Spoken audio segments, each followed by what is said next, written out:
जवेरिया बहुत प्यारी है, अल्लाह सलामत रखे। शुक्रिया। तुम्हारे शौहर को अभी तक पता नहीं चला कि तुम तलाक लेने का सोच रही हो? उसे नहीं पता और ना ही पता चलेगा। बिस्मा साहिबा, अब आप मुझे बताएं कि आगे क्या करना होगा। तुमने कहा था कि मेंटल हेल्थ का सर्टिफिकेट अप्लाई किया है, उसके रिजल्ट के लिए कितना वक्त दिया है उन्होंने? जी, अगर मैं टेस्ट पास कर लूँ तो 1 महीने में सर्टिफिकेट मिलेगा।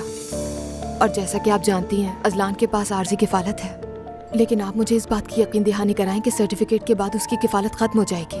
अदालत मेरी बेटी मुकम्मल तौर पर मुझे दे देगी। ये सब कुछ इतना आसान नहीं होता दुआ। क्या मतलब? कैसे आसान नहीं होता? एक नौमौलूद बच्ची को माँ से अलग करना तो बहुत आसान था, वो तो बिल्कुल मुश्किल नहीं था। और क्या करना बाकी है मेरे लिए अब? तुमने उस घर में वापस जाकर अपने सारे मौके ज़ाया कर दिए। अब हमें दोबारा शुरू करना पड़ेगा, बिल्कुल इब्तिदा से। इब्तिदा से क्या मतलब? तुम उसके निकाह में नहीं हो, घर को छोड़ने वाली और तलाक चाहने वाली तुम थी, फिर वापस भी आ गई, अब बगैर निकाह के रह रही हो। इसका मतलब और भी मसाइल हैं। हाँ बिल्कुल दुआ, और इसीलिए तुम्हें नया आगाज चाहिए। तुम्हें अपने शौहर से दोबारा निकाह करना है, उसके बाद कफालत का मसला नहीं रहेगा, फिर मैं तुम्हें दोबारा तलाक दिलवा दूंगी और कफालत भी ले लेंगे। मैंने उससे दोबारा निकाह करने के बारे में नहीं सोचा।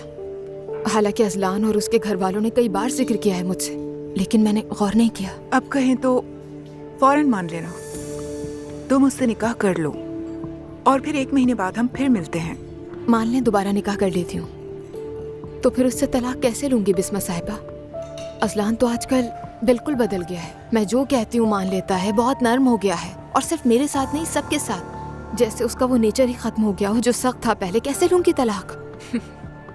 सीधी सी बात है, वो अपने जैसा नहीं है, उसे पता है वो कसूरवार है, निकाह होते ही फिर वैसा ही हो जाएगा। अभी तुम्हें धोखा देने के लिए दिखावा कर रहा है। मैंने ऐसे बहुत सारे केसेस देखे हैं। मतलब ये सब ड्रामा कर रहा है वो?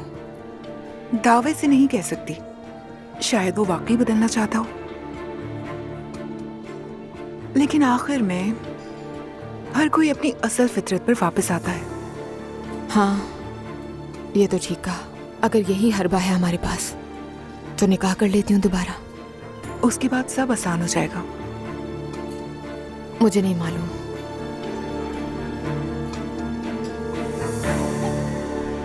लैला, जहमत करने की जरूरत नहीं थी। अरे मेरी भाभी, कैसी जहमत भला।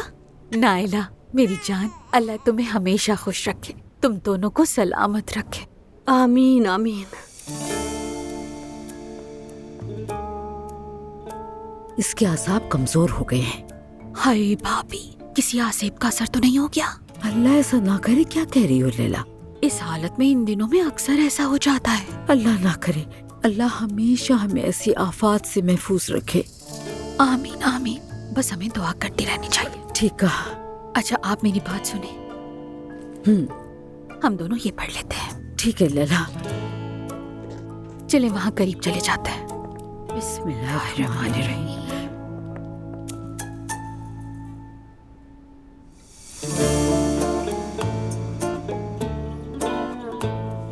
ये क्या कर रहे हैं? जैसे कि अल्लाह ना करे मैं मरने वाली हूँ। रुको बेटी रुको, अभी तुम बीच में बिल्कुल मत बोलना।